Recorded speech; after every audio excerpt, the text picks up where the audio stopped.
అందరికీ నమస్కారం అండి. ఈరోజు వీడియోలో చపాతీ ఎగ్ రోల్స్ ఎలా చేయాలో చూద్దాం. ఇందులో ఎగ్ వెజిటేబుల్స్ ఉన్నాయి కాబట్టి హెల్దీ కూడా, చిన్నపిల్లలకు కూడా బాగా నచ్చుతుంది. తప్పకుండా ట్రై చేయండి, టేస్టీగా కూడా ఉంటుంది. ముందుగా చపాతీ పిండి కలుపుకోవాలి. ఒక గిన్నె తీసుకుని ఏదైనా ఒక బౌల్ కొలతగా తీసుకుని 2 బౌల్ల గోధుమ పిండి కానీ మల్టీగ్రెయిన్ ఆట కానీ ఏదైనా తీసుకోవచ్చు. నేను గోధుమ పిండి తీసుకున్నాను. టీ స్పూన్తో కొద్దిగా సాల్ట్ వేసి సరిపడా వాటర్ వేసి చపాతీ పిండిలా కలుపుకుని లాస్ట్లో ఒక స్పూన్ ఆయిల్ వేసి మళ్ళీ కలుపుకుని మూత పెట్టి ఒక అరగంట పక్కన పెట్టుకోండి. స్టవ్ వెలిగించి ఒక ప్యాన్ పెట్టుకుని ప్యాన్ బాగా వేడెక్కినాక సిమ్లో పెట్టండి. ఇందులో 2 స్పూన్ల ఆయిల్ వేసి 2 పచ్చిమిర్చి చిన్న చిన్న ముక్కలుగా కట్ చేసి వేసుకుని 2 మీడియం ఉల్లిపాయలు పొడవుగా కట్ చేసి వేసుకుని 4 వరకు క్యాప్సికము 2 క్యారెట్లు ఇలా పొడవుగా కట్ చేసి వేసుకుని కొద్దిగా సాల్ట్ వేసుకుని బాగా కలుపుకోండి. మరీ మెత్తగా ఏమీ అవ్వక్కర్లేదు, కొంచెం క్రిస్పీగా ఉంటేనే బాగుంటాయి. ఒక 5 నిమిషాలు ఇలా మగ్గినాక చిన్న టీ స్పూన్తో మిరియాల పొడి వేసుకుని ఒకసారి కలుపుకోండి. ఇందులో మీకు ఇష్టమైతే క్యాబేజీ కూడా వేసుకోవచ్చు.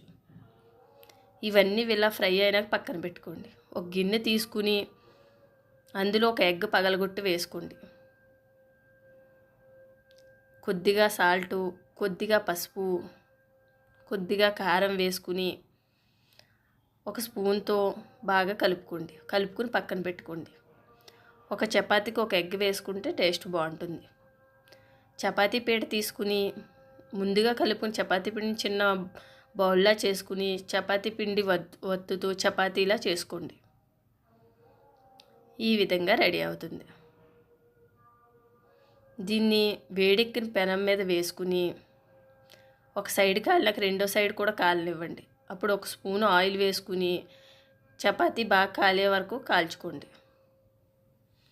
మీరు ఈ రెసిపీని మొత్తం చపాతీలన్నీ ఒకసారి చేసుకుని కూడా చేసుకోవచ్చు.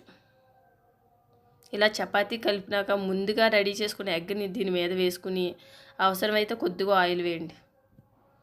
కొద్దిగా వేయండి ఆయిల్.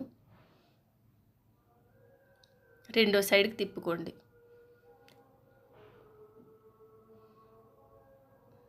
రెండు సైడ్లు కాల్చుకోండి. ఈ విధంగా తిప్పుతున్నప్పుడు ఒలుగుతుంటే చపాతీలు ముందుగా ప్యాన్ మీద కాల్చుకుని ఫ్రై ప్యాన్లో చేసుకోండి. ఈ విధంగా ఫ్రై ప్యాన్లో అయితే కింద పడిపోకుండా ఉంటుంది.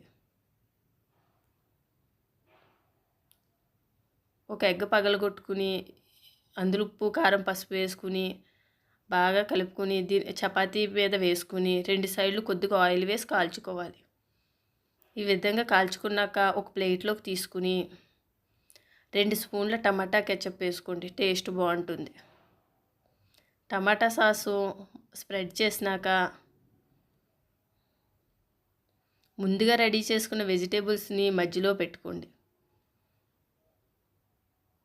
పెట్టుకుని రోల్ చేసి ఇది వేడిగా ఉన్నప్పుడు తింటాం కాబట్టి చివరి పేపర్ ఏదైనా చుట్టుకోండి. అంతేనండి. ఈ వీడియో మీకు నచ్చినట్లయితే లైక్, సబ్స్క్రైబ్ చేసుకోండి. Thank you for watching.